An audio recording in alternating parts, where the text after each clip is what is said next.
Hello everybody and welcome to this contact webinar on well-being. Welcome to this contact webinar. If there's a technical hitch, please do bear with us. And those of you joining by PC, laptop, tablet or smartphone should now be able to see the screen.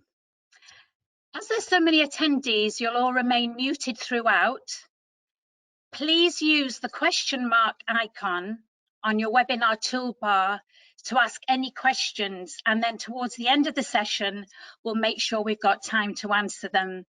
So today's webinar will be live on the Contact YouTube in the next few days, and it'll be searchable. You'll get a link to the recording, so don't worry about us having to send this PowerPoint or having to write any notes.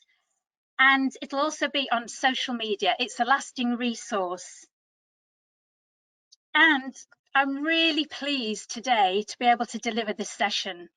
We've got a whole hour together, and it's really important that you get something out of this. This is all about looking after yourself.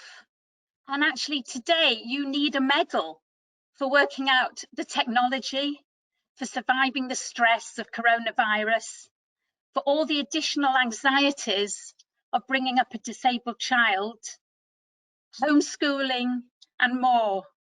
So sit back, relax, make sure you've got a cup of tea or a glass of water, I've got both, by your side, and enjoy this session.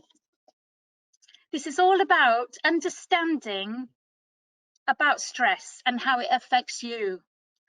It's going to be about identifying new ways of coping with stress and reducing your stress levels. Hopefully you're going to feel motivated to try new stress busting ideas until you find the right one that fits you. It's also recognizing a little bit more about yourself and where you are now. So if you had a 0 to 10 and you thought about yourself and where you are at the moment with your stress, and 0 was when you're feeling really down and 10 is feeling really good about yourself, have a little think and see where you place yourself on that scale. I'm actually feeling about 5. My father sadly passed away a couple of weeks ago, so I think my stress levels have been really up and down. So I'm about 5 at the moment. Think about also your strengths as a basis for building self-confidence and self-esteem. And what would be really great by the end of this session, if you all commit to giving yourself some me time. And the 5 steps to well-being are: keep learning, be active, give, connect, and take notice. And here we have the Clark family in lockdown. So a little bit about me. I'm a contact parent associate and I'm a trainer. I have 6 children, and so I do know what it's like bringing up children in a world that disables our kids. I had 6 children under 9, so I was like very used to sleepless nights, appointments, form filling in, and all the challenges that face us who have got disabled children. All my kids came home during lockdown, apart from one son who's actually on the computer there on FaceTime, and he's in Thailand, and they all came to give us some extra support as we didn't have any personal assistance coming in.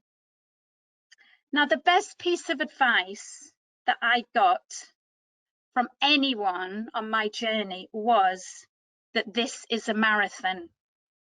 Don't run out of steam at the beginning. So look after yourselves on that journey. And today is about you. It's about how you feel about yourself and how that impacts other people. It's more important for us to feel good about ourselves because it impacts our children as well. It impacts about how our children feel about themselves and has a knock-on effect on their well-being too. So today is about you. This is your time. And take a moment to appreciate how awesome you are. Yes, you. And what I'd like you to do is think about one thing that you feel really proud of during your time in lockdown? And just take a minute just to reflect on this. One thing that you've done really well during your time in lockdown. So for me, it was juggling work and supporting my daughter and having food on the table, actually. So that's 3 things really that I feel really proud of. What did you feel really proud about? So fight or flight. Stress can be actually really good at times, and it can be bad. Without this brilliant ability to feel stress, humankind wouldn't have survived. Our cavemen ancestors used the onset of stress to alert them to potential dangers, such as a saber-toothed tiger.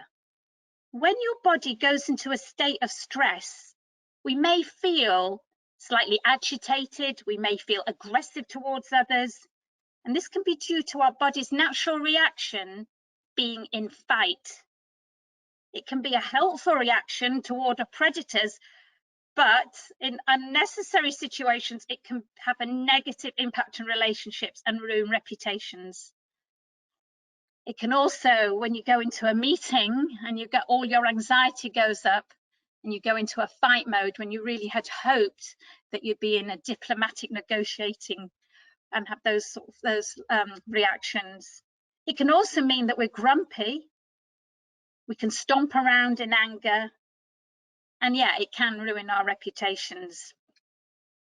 Some of us actually avoid our stresses and remove ourselves from a situation instead of tackling it. And this is a sign of the flight survival instinct. This function can save our lives if we find ourselves in a dangerous situation. However, in everyday life, this natural instinct can lead to a stressful situation escalating and increases our stress levels when we realize that the stressor isn't going to go away and we need to face it. Unknown by many, there's actually a 3rd mode that stress can cause, which is freeze. For some people, becoming stressed sets the stage for dysregulation. The energy mobilized by the perceived threat gets locked into the nervous system and we freeze, we tighten up. This response sometimes reveals itself when we breathe. Holding our breath and shallow breathing are forms of freezing. The occasional deep sigh is the nervous system catching up with its oxygen intake. Physically, our body changes as well. And if you have a think about what happens to you in your stomach, your heartbeat, your respiration rate increases, it's really important to recognize and understand our responses so that we can actually anticipate the triggers and look for ways that we can calm down and relax the body. The challenge is when our body goes into long-term stress, which has a detrimental effect. It can have a detrimental effect to our health and eventually cause a burnout and a breakdown. When the blood flow is going only to the most important muscles need to fight or flee, this actually means that our brain function is minimized. It can lead to an ability to being confused, to not thinking straight, and it's a real hindrance in our whole work, our home life. And here we have, you can tell about when you're actually feeling too stressed, your fatigue, you become exhausted, you then go into an anxiety and a panic, anger, and results in a breakdown. What causes us to be stressed? Financial worries. And over COVID, plenty of times where we've either been on furlough, we haven't been able to work, we've had added expenses for our children. Work causes stress. Our caring, some of us might be doing full-time caring over the pandemic. It has an impact on our relationships, not just with our partners, but with our children, with our friendships. Our children can be affected by our stress. It can affect their sleep, their behavior, their education, how they relate to us. Big major upheavals in our life, such as divorce or unemployment, moving house, illness, bereavement. And then we have a very sad puppy who feels undervalued, your needs and role unrecognized. And this can lead to frustration and resentment too. And dealing with the challenges of bringing up a family, little Miss Busy, juggling everything, full-time carer, being judged if we're not working, and being blamed. And of course, we've mentioned coronavirus, the huge impact, that sense of living in danger. I know for me, right at the beginning, I was so anxious. I was getting paranoid about everything. I was reading how many deaths a day. I was watching BBC News all the time. My anxiety was really, really high. How does stress affect you? Think about how it affects your health, your mood. Does your behavior change? Your confidence, your self-esteem? Do you feel depressed? Do you undereat? Do you overeat? Can you sleep? Can't you sleep? Is it a motivator? Sometimes it can be a really positive thing. Sometimes people get more done under pressure. Have a think about how you cope with stress, or do you cope with it? What sort of coping mechanisms have you developed? And these are like our own survival skills. Do you cope in a positive way or a negative way? Do you smoke or do you do exercise? Do you do exercise or do you drink? Stress reduction in all situations is essential for your holistic well-being. Downtime for self-care and me time rather than avoiding any valuable me time. So many people say, I've got no time for me. But actually, it's about prioritizing the tasks. It's about having some preparation and planning. So you're not always stressed, not always late. We're always doing things. We push ourselves to the limit as carers. We're all human beings, but actually we need to change into be human doings. We need to think about how we can stay more in the present. Especially during COVID, all the routines are different. And how has that affected you? Praise yourself.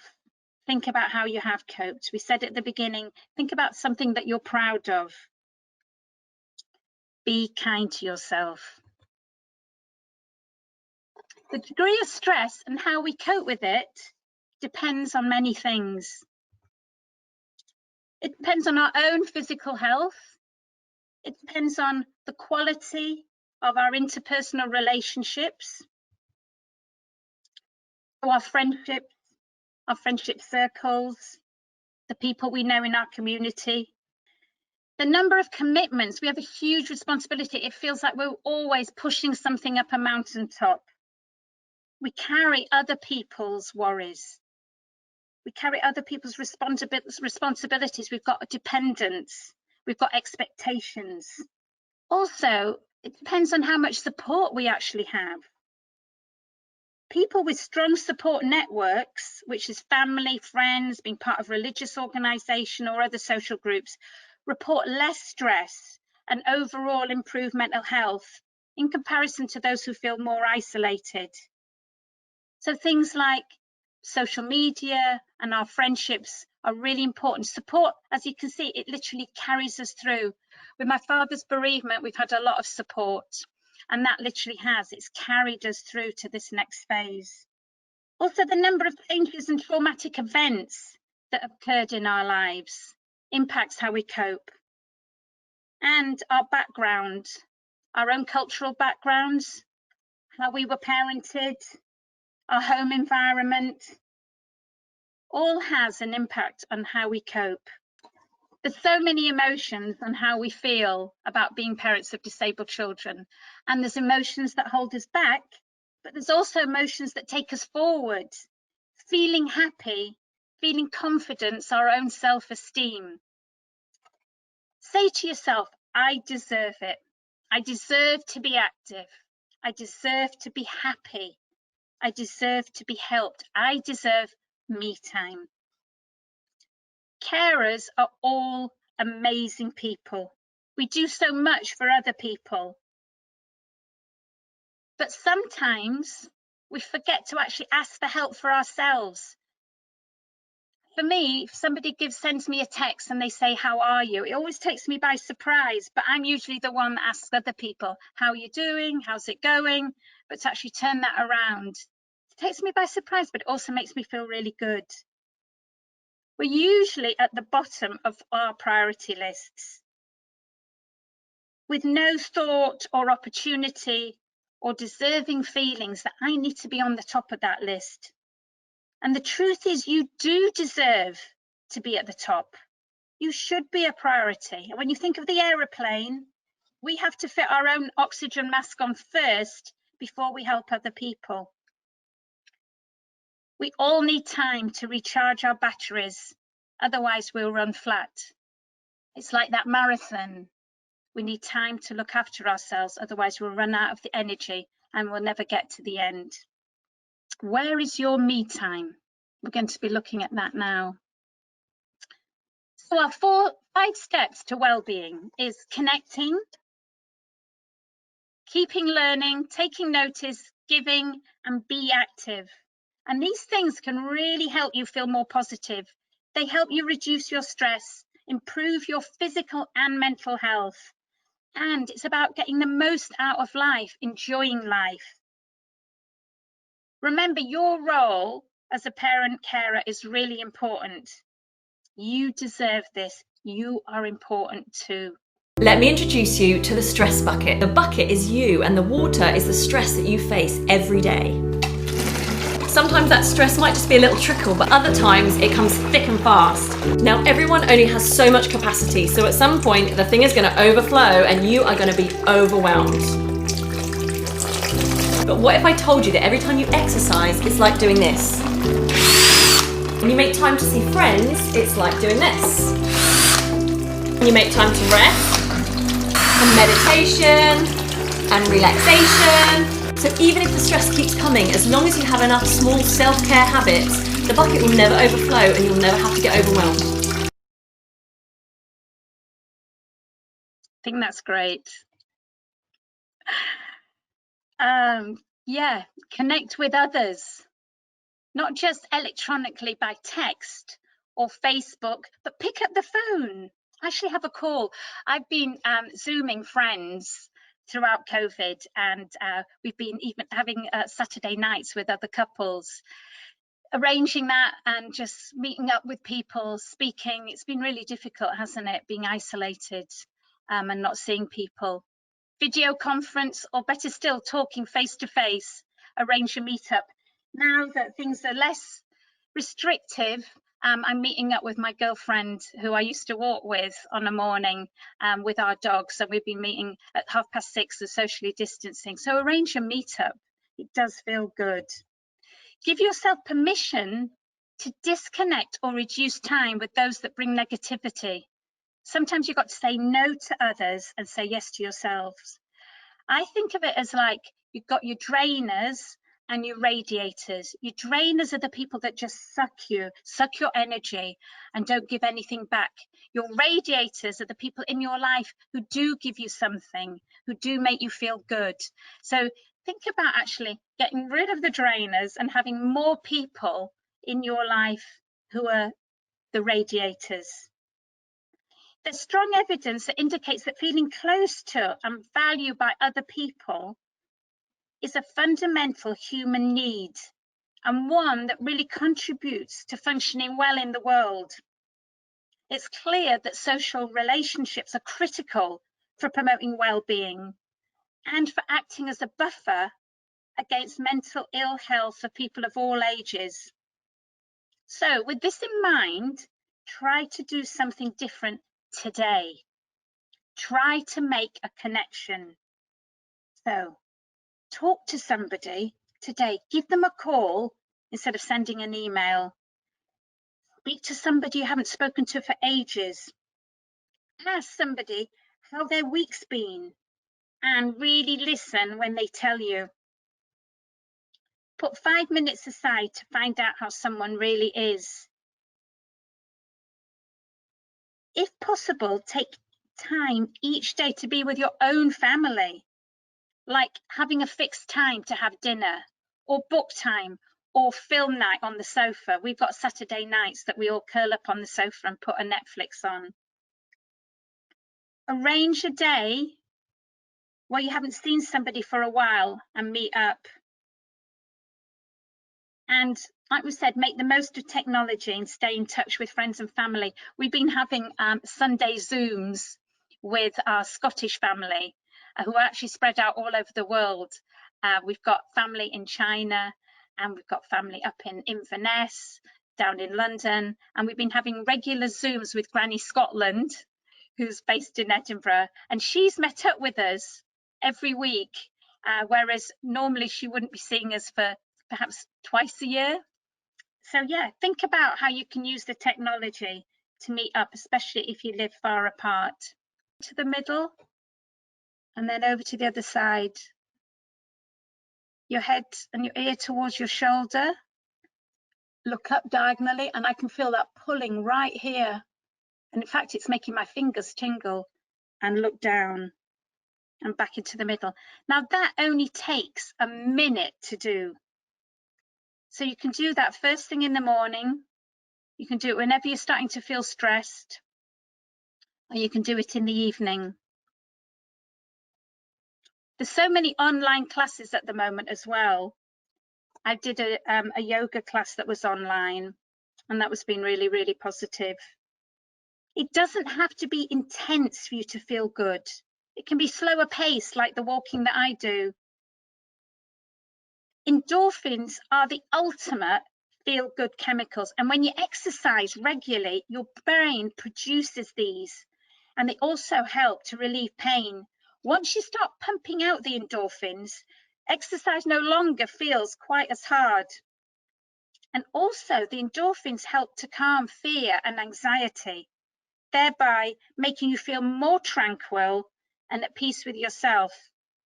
It's no wonder that studies show that exercise helps to boost self-esteem and a sense of well-being. Remember that it's critical that you pick something that you enjoy, because then you've got a better chance for long-term commitment. So if somebody said to me that I should go swimming, and I should go swimming a couple of times a week, that would be a really big no. I really don't like swimming. But if somebody said, meet me for a walk and we'll go into the hills, that would be a definitely yes. So think about something that you actually enjoy, and it doesn't have to be a big deal, and it's just one step at a time. Keep learning. Why not learn something new today? Find out about something that your friends or colleagues are doing and sign up for a class. Read a book or the newspapers. My husband gets the papers on a Saturday, and we have the papers all spread out on with our kids, making sure we don't spill cups of tea and drinks over them. And my disabled daughter loves to read the Guardian magazine, and Tim Dowling is a really funny journalist, and we read out on a Saturday the Tim Dowling page to her. Do a crossword, draw, paint, bake. A lot of us were baking or trying to bake during the pandemic. Our sourdough never worked. Research something you've always wondered about. Look about online classes. It's a great time to be looking. There's so much there. And take away the focus from being a carer and onto you. And I'm really bad at that, actually. When it comes to anything new, it's not really new because it's usually about disability.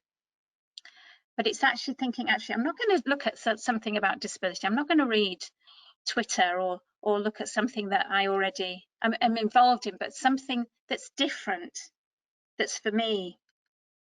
Set yourself a goal and a challenge, like learning a new language.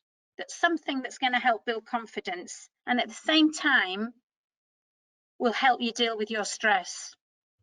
And giving, kindness, It's so important.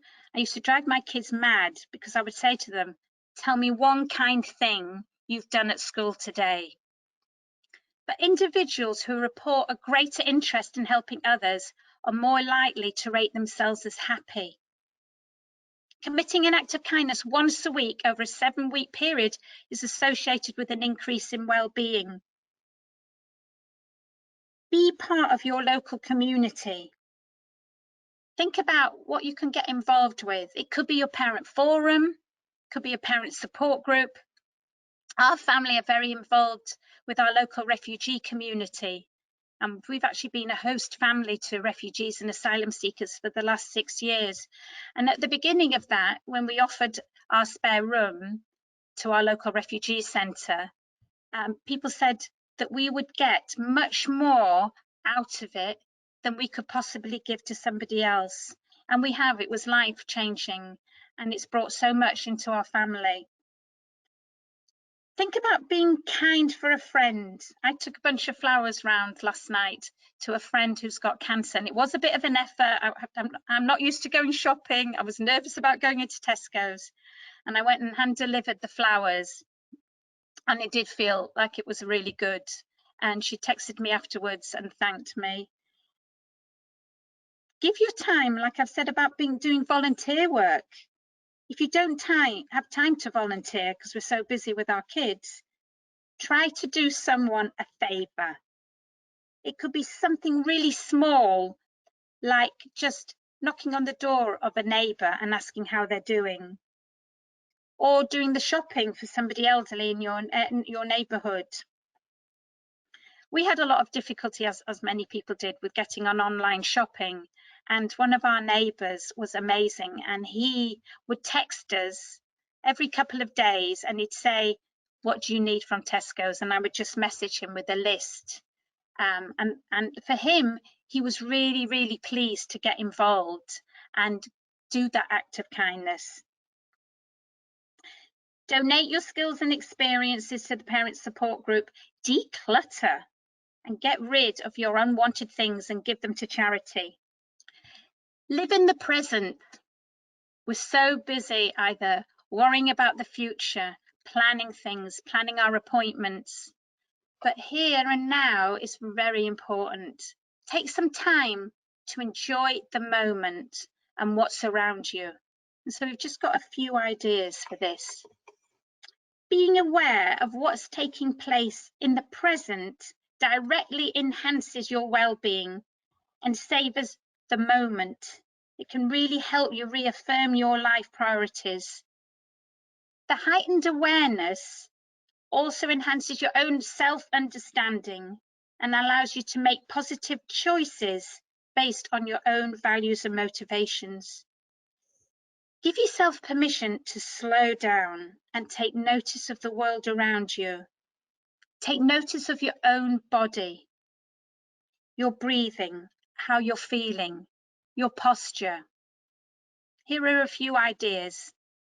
Get a plan for your workspace, your me time space. Take a different route on your journeys. Take notice of how your friends, family, or colleagues are feeling or acting. Have the clear clutter day, which is what I really, really need to do. Visit a new place and practice mindfulness. You know, with the walks that I've been doing at 6:30 in the morning since COVID, from March to now, I've been really aware of the countryside. We're lucky enough to it's just a 10-minute walk and we're near a river, and the changes in the countryside and being aware. So we've had the bluebells, we've had the daffodils, we've had the different seasons. Now we've got the blackberries. The river was very, very full this morning, and it's just noticing and just slowing down. Yesterday's history, tomorrow's a mystery. Today is a gift. That is why it's called present. I'm just trying to get this. I hope this works. You'll have the link.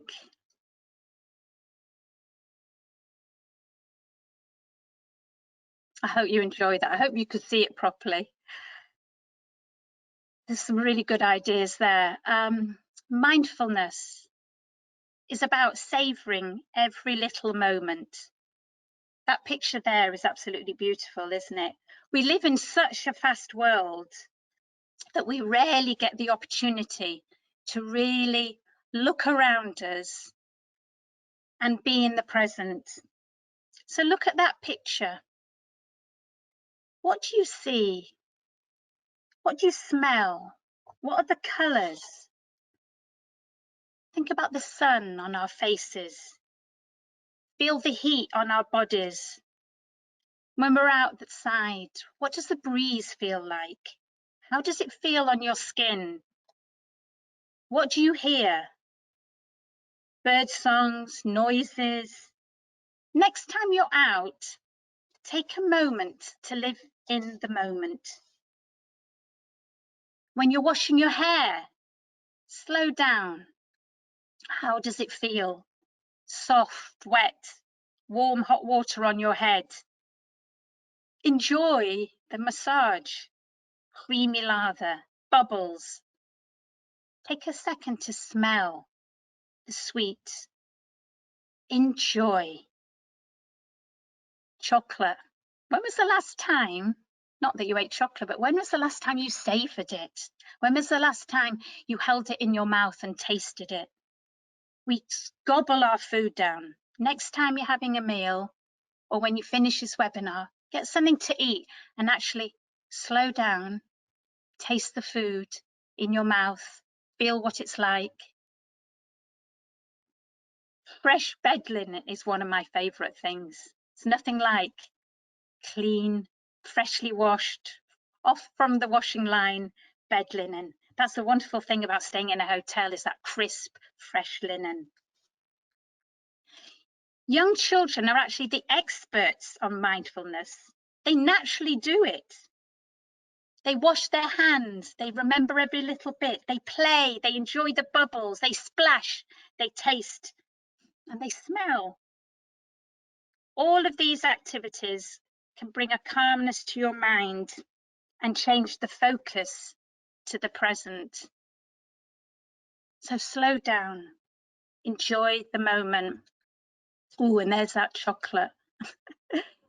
You'll be dashing off to the shops after you've seen this. 2 key things to remember. Your self-esteem, your inner strength, your self-image and confidence are all interrelated. By developing one of them, you strengthen and develop the other.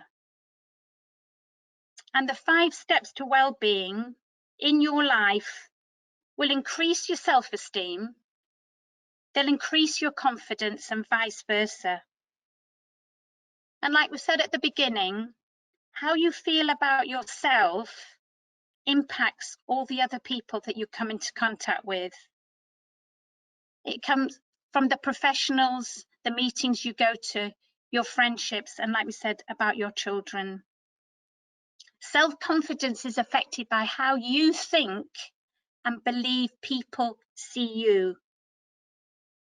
The more confident you feel about yourself, the more other people will believe in you. Mapping your strengths, we're always putting ourselves down. So have a moment to think positively. Commit yourself to acting positive.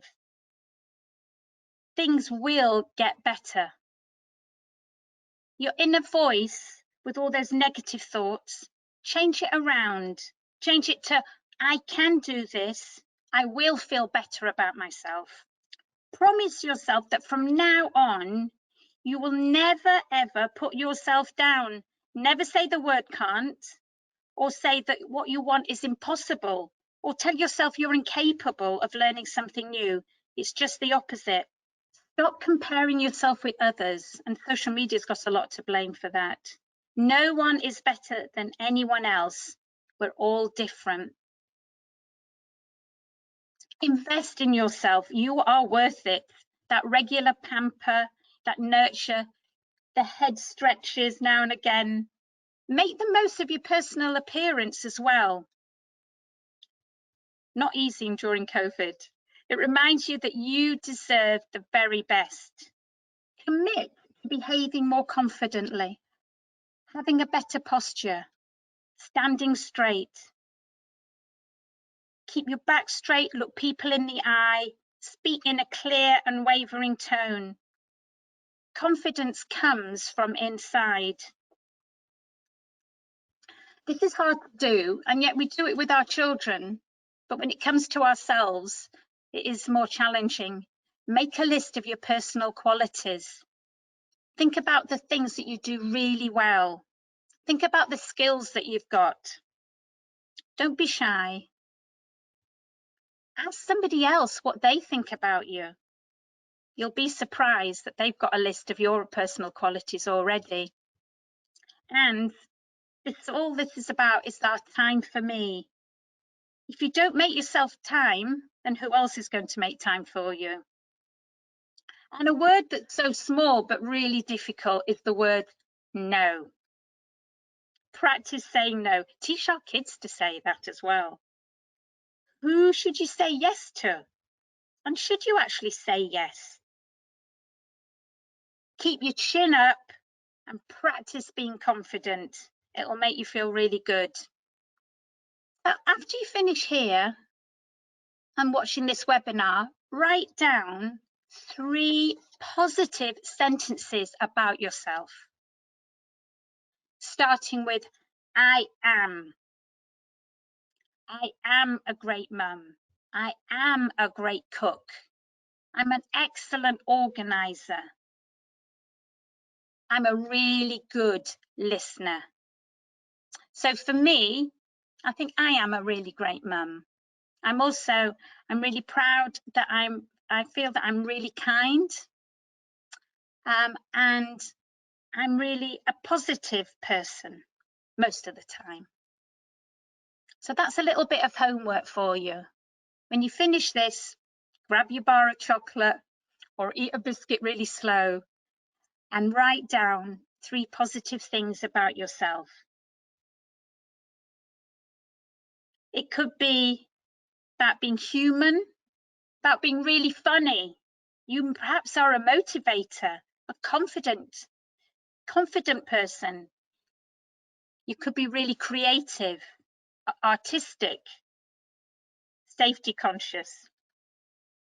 What we want is to have more of the IMs, I am, than the I am not, because that brings you down. Tips for dealing with stress. Decluttering, getting rid of the drainers, throwing things out. Distancing yourself from people or friends who are negative and stressful, have a definite negative impact on your life. It's easier said than done, particularly if it's your mother-in-law. Leave a job or something that you've been unhappy with. Say no to it. Eating right is so important. They say we are what we eat. Think about changing your diet if you're eating too much of the wrong things. It's like retraining ourselves to eating right. Reduce our caffeine, give up smoking, eat plenty of fresh fruit and vegetables, and cut down on those saturated fat, sugary foods and salt. We feel better about ourselves when we're eating well. Cleaning out your wardrobe, your garage, the attic, your toolbox. We had a skip actually at the beginning of the pandemic, and we were getting rid of so much stuff, and it did feel good. We can actually get into the garage now without tripping up over anything. Recycling the stuff that you don't want, and we've talked about giving stuff away to charity. It really clears your mind space. Other tips for dealing with stress: do things to relax before bedtime and try and get some rest during the day.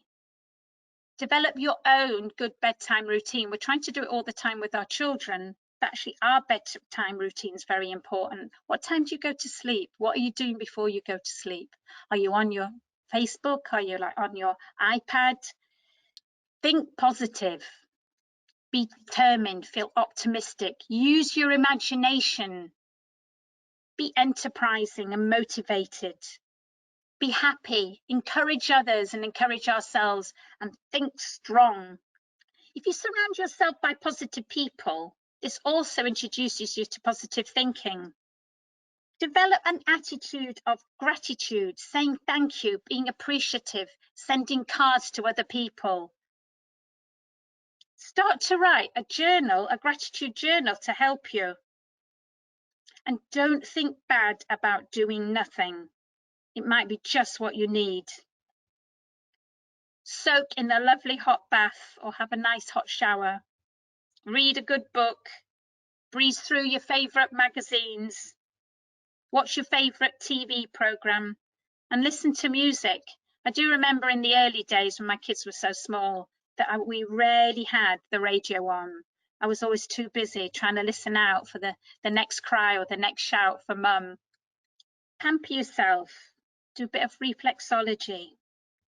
And we've talked about a little bit about yoga and meditation. Learn to breathe properly. And breathing is so important. It's what we do so naturally, but some of us do it quite badly. Breathing, if you can recognize where you're at now, just take a few seconds and just hold yourself and think about your own breathing. If you can breathe in, a deep breath through your nose and breathe out through your mouth, and breathe in through your nose and breathe out through your mouth. And if you can do that and recognize when your body's really tense, when your stomach's churning away, and when your heart's beating rapidly, and you just take a few seconds before you enter that meeting, before you're about to do something that you know is going to cause you stress and anxiety, and you can just take a couple of deep breaths. Maybe it's that you need to go to the toilet or something just before and take a few breaths. That's us running out of energy, feeling low, feeling down. We need a bit of a wind up. Tips for dealing with stress again. Have fun. When was the last time you had a really good laugh? Have you got a friend that you could give a ring to, you know, that makes you laugh? Watch something funny on telly. Learn to laugh at yourself and your shortcomings. Develop a circle of support with others, friends, other carers, friends and family. Laugh with your kids, play a silly game, go out and do something daft with them. Develop your time management. Being late or stressed about getting out and getting the kids in the car, and you're panicking and your anxiety is way high and your blood pressure's up, that has an impact on your children. Your children will also be acting stressed as well. But actually, if you leave 10 minutes earlier and get a little bit more organized and your time management skills, you'll feel a lot more calm. Your kids will feel calm. You are their role model. Your kids can read you like a book. They know when you're anxious, and of course they then feel anxious. But if you're calm, you've taken a few deep breaths, they'll feel much calmer and feel better about whatever it is, wherever you're going. Be good to your friends and your family. You need them. Don't take them for granted. Don't complain about what they do and don't do. Ask for help. That's what we had to do with our neighbour, and he was so pleased to be able to help us. Sometimes we're a little precious about our tasks and sharing them, but that's okay. And learn to say a gentle no. Take yourself out of your own comfort zone and try new things. Change your daily pattern and make the most of me time and nurturing yourself. Shower every day.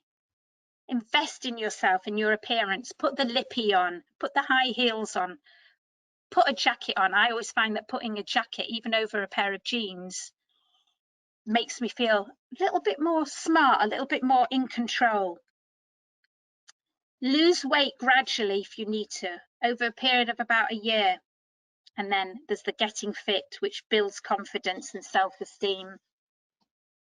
Trial and discovery. Think about what you are going to do to start reducing your stress in your life. When you finish here, you've got a little bit of homework to do, which is eating your chocolate slowly. It's writing things down about I am and what you're good at. But also have a think about what you're going to change in your life to reduce the stress in your life. How are you going to stop? The secret is to try and identify which tips work just for you, and then you gradually build them into your daily routine. So things like the breathing, the simple neck stretches. Have fun. And I hope you have a great day after you finish this webinar. Try as many things that we've suggested over the next few weeks. And then practice them daily until they become like part of you, part of your habits. Suddenly over time, you'll feel they're just part of your life. Positive habits that you will not want to do without, as they add to your holistic well-being. Set yourself realistic targets, not like I'm going to walk 2 hours every day, but something that you know you can achieve or you'll feel worse. It is small steps, and then it becomes part of your daily routine. Sometimes you just need to remind yourself that taking time for me is not selfish, because we are brought up to think it's a bad thing to have time for yourself, and it makes us feel guilty. But remind yourself that taking time for you is not selfish, it is absolutely necessary. And remember, this is a marathon of a journey. There's some great organizations out there to get in touch with if you do feel you need some extra support. For me personally, my friends are my big support, and that connection, especially with parents of disabled children, through Facebook, through my friendship circles, they're people who really, really understand me.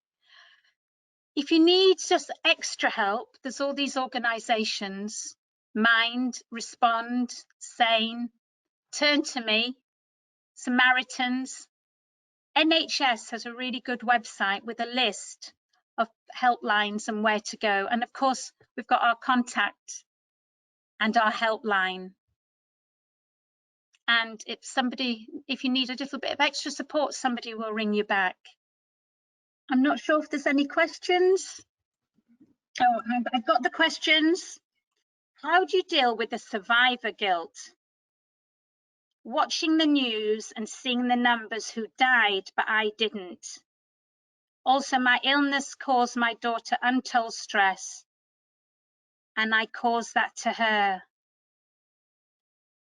Oh, it was difficult. It's been really difficult watching the news, and I can totally relate to that, seeing the huge numbers of people. I think really that's about being in the present and appreciating what we have now, not feeling bad, and that's the negative thing, but actually thinking, right, I am here, I'm still here, I'm going to make the most of this, because I could have been one of those, but I'm going to turn that around and I'm going to make the most of my life. We never know what's around the next corner, and I think COVID's really taught us that. I think one of the things also is to avoid things like watching the news and those dreadful numbers, but turn it around, try to push out the guilt, throw that away. I hope that's helped. And I'm so sorry about the illness causing your daughter untold stress. It has been a stressful time. You are not alone. There were many of us who are feeling stressed. If others have a harder journey than you do, but they are friends who understand about your life, how can you unload your worries to them when you know their life is probably harder than yours? I think that's about honest conversations, being truthful and being open to other people and saying, yeah, I am having a hard time. It's really difficult to do that, isn't it? But I think that sharing and that commonality breaks down a lot of our own barriers, and it makes us more transparent, and people do appreciate that you've been able to open up to other people. So do talk to other people. Tell them when you feel that you're down, when you've got a problem, and you'll find that people just respond to that in a really positive way, because you would very likely do that for your friends. You wouldn't want them to hide anything that they're feeling. So be open, be honest, listen to your body, tell people when you need a bit of extra help. Thank you for those questions, and I hope it has been helpful. I hope this session for you, and that you'll leave here today feeling a little bit more positive about yourself, more confident, and it will have, I can promise you, a knock-on impact. And thank you to all you awesome people for listening in. Contact will send a short questionnaire at the end of this webinar, and please take time to complete it as it helps plan future events. The recording of this is going to be available in the next 2 weeks. Well, actually, it's the next couple of days. And look out for news about this on our homepage and our social media networks. So yeah, you are absolutely awesome. You made it here today. You've watched this webinar, and good luck. Good luck in making a difference to yourself. Thank you, and thanks for being here.